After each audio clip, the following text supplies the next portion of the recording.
I was listening to a short this morning, and there was a man explaining how a woman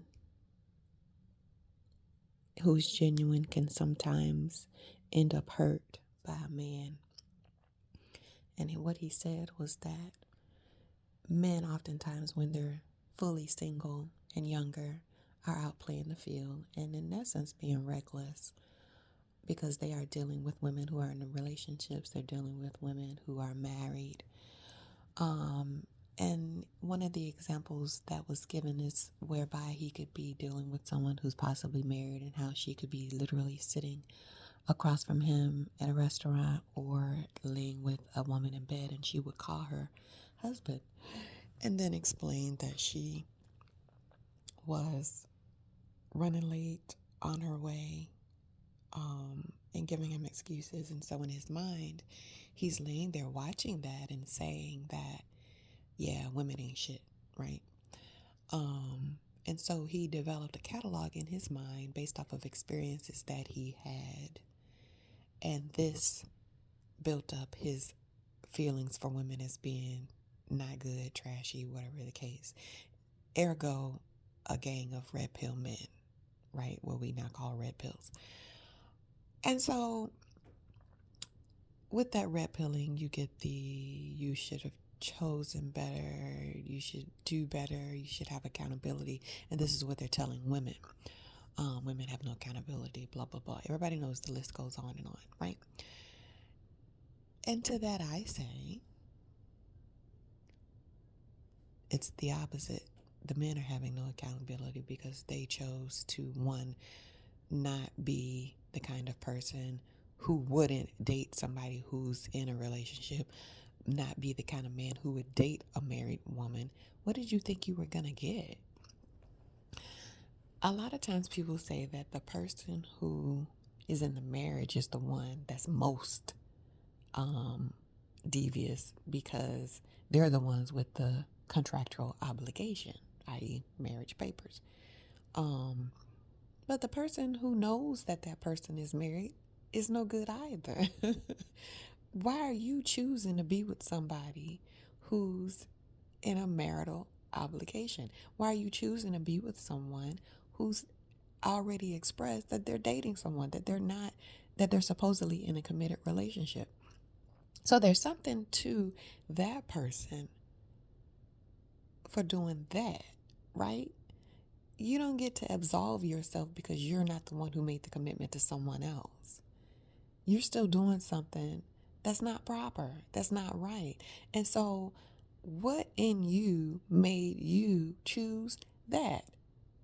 And this could go for men or women. I'm just saying what the guy was saying in the post. So on either side, even if you were a woman, why would you choose a married man? Why would you choose a man who's already in a relationship? So right then and there are some self-esteem things going on. And in the event, reading comments, that's what I do. Further down, a woman goes, well, how do you not pick somebody who's like that? There's no surefire way to not pick someone like that, but I give you a couple of ways to steer away from getting into a long, drawn out, committed relationship with someone like that. I said that wait someone out 9 to 12 months. Just get to know them. Don't put any heavy parameters on it. Yeah, we know that we want to be courted and all these other kinds of things. I hear you. And maybe those things are going to have to change also. Maybe it's just going to be you're just casually getting to know someone. And yeah, for that long. You want to know why? Because once you start to throw in things that are considered intimate, which should actually be reserved for people who you know or have learned can be there for you, you shouldn't be being intimate anyway. So yeah, I'm saying celibacy has its place. Be celibate and get to know people. And I'm going to tell you this much. If whoever it is you're trying to get with, whether it's a man or a woman, don't want to do that, then guess what? They're not for you. That's probably one of them hurt people. Because sex can be healing. But if you're a healer, you shouldn't be running out here trying to heal everybody like that. Because in the same token of you healing somebody, you could be attracting things and getting things, put into you that's going to mess you up. Because sex is an exchange. And so when you get ready to lay down with somebody, you got to know, as best of your ability, who you exchange your energies with. So once and again, why be sleeping with somebody out the gate? Why be sleeping with somebody early? If it hasn't been a year or so for you to pay attention, to learn enough about them, to see whatever it is you need to see to decide if they're worthy of that spiritual exchange with you, you shouldn't be doing it in the first place. You should not be doing that. I'm going to tell you this much. I had a relationship. We were together for 9 months. I saw certain things, but I kept going with, I had pits in my stomach and things like that, but I kind of kept going with it. And the only reason why I was kind of comfortable going with continuing to see this guy was because we weren't having sex. It's easier to walk away, especially for a woman, when you're not spiritually, energetically tethered. Men don't get tethered like a woman do, right? She just doesn't. I mean, she doesn't. So you got to be so careful with time. You got to become patient. You got to be so important to you that you're not rushing to be with somebody just to be with somebody. You got to be so comfortable with yourself that you're happier with yourself. You're so happy with yourself that anybody that comes with you is only going to add to and elevate that happiness. Period. There is no way anybody is worth your peace, your sanity, your calm, right? The sanctity that you have erected in your home. That happy place, that goodness, not perfection, but just peace, right? Joy, not happiness, because happiness is based off of happenings, which can change based off of circumstances. I'm talking about joy, right? So the way to learn anybody, even if it's friendship, before you go diving headlong into, oh, this is my friend. I'm talking about women to women, men to men.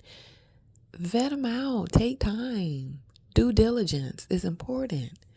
Do your digging. Listen. Listen more than you talk. Especially if it's a woman trying to get to know a man. Man, tell you everything up front in the beginning. And if you so busy telling and pouring out and just so happy to be with somebody, you just mouth almighty, you're going to miss some things. Because once he done telling you, he ain't going to tell you again. That's how men are. Women going to tell you over and over and over and over and over. Okay? And so you'll have your time to do that. But in the beginning, be quiet. Listen. Pay attention. Watch. Have a listening ear and watchful eyes. And compare the two. Compare what you see and compare what you hear. Take your time. Be patient. If that person is rushing you into something, whether it's a relationship or in the bed, then guess what? That's probably not for you. And if it is, then that's just what you want and that's how you are. So you don't even know why you listening to this message, okay? Because you just fast and you just out here booming along and you're not cultivating a relationship with you first. Cultivating a relationship with yourself first, getting you in tune with you first, is going to give you the best armor against somebody coming into your life and running rimshot and just taking over and ruining your peace of mind. You're your best protector. You're the best person who knows you. And you are your best advocate. Nobody else. So the only thing I can say, again, the best way to combat having hurtful people come into your life is simply time, patience, watchful ears, watchful eyes, and then comparing those two notes. Get you together. And when you have you together so well that your confidence is so high about you, not about things, the things you've acquired and earth materials and things like that, but the you, the inner you, your inner G, right?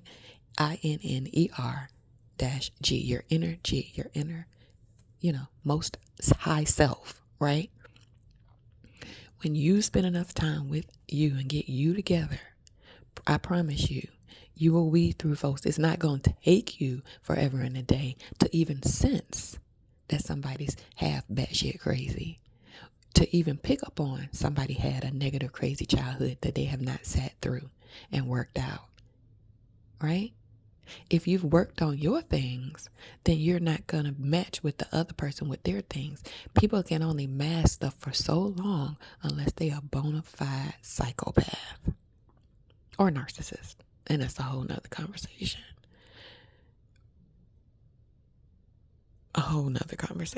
And I'll get to that. But in the beginning, we're talking about healed people warding off unhealed people. These are your keys. All right? Love you much.